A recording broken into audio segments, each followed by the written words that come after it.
E se a gente pensasse na leitura de um jeito diferente? E se ler um livro fosse mais do que só consumir palavras numa página?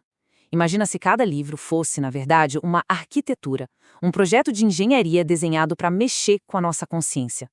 Pois é, segundo o autor, essa é a grande sacada.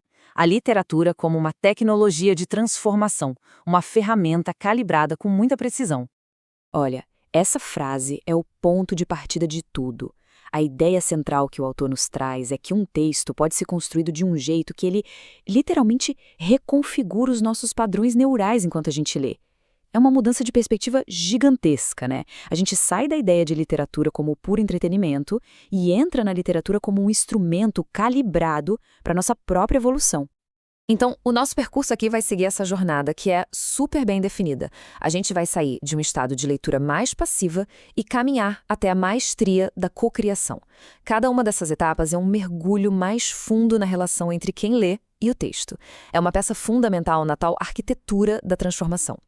Vamos começar pela base, pela diferença fundamental que o autor propõe. De um lado, tem um modelo tradicional de leitura, que ele chama de newtoniano, onde o leitor é mais um observador. E do outro, um paradigma totalmente novo, o quântico, em que o leitor se torna um participante ativo do processo. O mais interessante aqui é como essa distinção fica clara. O leitor no estado passivo, ele busca uma verdade única, um significado que já está pronto ali no texto, que o autor depositou. Já o co-criador consciente, esse entra num diálogo. Ele não extrai um significado, ele constrói o significado em parceria com o texto. Isso ativa muito mais áreas do cérebro. A leitura deixa de ser um monólogo para virar uma dança. Mas essa transformação não é um estalar de dedos. É um processo, sabe? Uma jornada com uma arquitetura bem pensada. Os 3 primeiros estágios são o despertar. É aquele momento em que a leitura automática é interrompida e uma coisa nova começa a acontecer. O ponto de virada aqui é o estágio 2, o tal do estranhamento. É quando o texto faz alguma coisa que quebra o nosso padrão. Tipo uma pergunta direta, uma estrutura que a gente não esperava, algo que força a gente a sair do piloto automático. É o resultado de um texto que foi calibrado para nos despertar. E a partir daí, no estágio 3, a participação, a gente começa a responder internamente, a fazer nossas próprias conexões. A barreira entre leitor e texto, ela começa a sumir. Essa citação ela ilustra perfeitamente a sensação desses primeiros estágios. A leitura não é mais um ato solitário. Ela se torna uma troca, uma conversa de luminescências. A atenção que a gente dá para o texto é devolvida como se o livro soubesse que a gente está ali, presente. E agora a gente chega no coração de todo o processo, o ponto de virada, onde a transformação realmente pega fogo. O estágio 4 é onde o leitor, de forma consciente, assume esse papel novo. A cocriação, na visão do autor, não é só interpretar o texto, é um ato deliberado.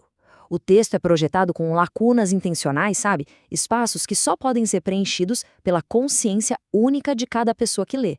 Esse é o centro da arquitetura.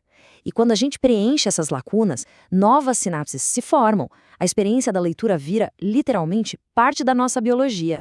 E para dar um peso a essa ideia, olha só esse dado da pesquisa do autor. Um aumento de 300% na comunicação entre os hemisférios do cérebro. Isso é impressionante. Significa que a leitura cocriativa não ativa só as áreas de linguagem, do lado esquerdo. Ela integra a lógica com a intuição, a análise com a experiência do corpo. É algo que a leitura passiva simplesmente não consegue fazer. Ok, uma vez que a cocriação está rolando, o processo se move para dentro e para fora. Os próximos estágios são sobre colher os frutos dessa nova relação com o texto e trazer tudo isso para a vida real. O insight aqui não é só entendi o que o autor quis dizer. É mais nossa, entendi algo sobre mim e sobre o mundo que nem estava escrito ali. É uma compreensão que parece que brota de dentro da gente, mas que foi catalisada pelo texto. O autor diz que a verdadeira sabedoria não está nas palavras, mas no silêncio que conecta elas. Essa metáfora do sino silencioso é perfeita para isso. O insight funciona assim. Ele não adiciona um som novo, uma informação nova. Ele organiza tudo que já estava ali, revelando um padrão, uma harmonia que a gente não via antes. É um momento de clareza profunda. E o insight de verdade, ele gera movimento. O estágio 6, a aplicação, é a consequência natural disso. Surge um impulso quase que irresistível de testar essa nova compreensão no mundo. A transformação para de ser só uma coisa interna, mental, e começa a aparecer em comportamentos, conversas, decisões. Finalmente, a gente chega ao topo da jornada, o estágio que não é só o fim de um ciclo, mas o começo de uma nova forma de ser e estar no mundo. O ponto-chave do estágio 7 é a autonomia. A pessoa que chega aqui não precisa mais de um texto super calibrado para ter essa experiência. Ela aprendeu a ler o mundo dessa forma. E mais do que isso, ela se torna capaz de criar esses espaços de cocriação para os outros, seja numa conversa, num projeto ou na própria escrita. Ao longo dessa jornada, o leitor não juntou só informação, mas o que o autor chama de instrumentos vivos. Essas metáforas são lindas, né? Elas representam capacidades internas que foram despertadas, a autoobservação, a capacidade de transformar experiências, o equilíbrio emocional, são as ferramentas de um mestre co-criador. E para fechar, o autor nos deixa com essa pergunta poderosa. No final da jornada, a questão não é mais o que esse texto significa, mas sim que significado nós escolhemos criar. Com todos esses instrumentos internos afinados, a responsabilidade e a oportunidade são imensas. A leitura deixa de ser sobre decifrar a melodia de outra pessoa para se tornar sobre compor a nossa própria melodia.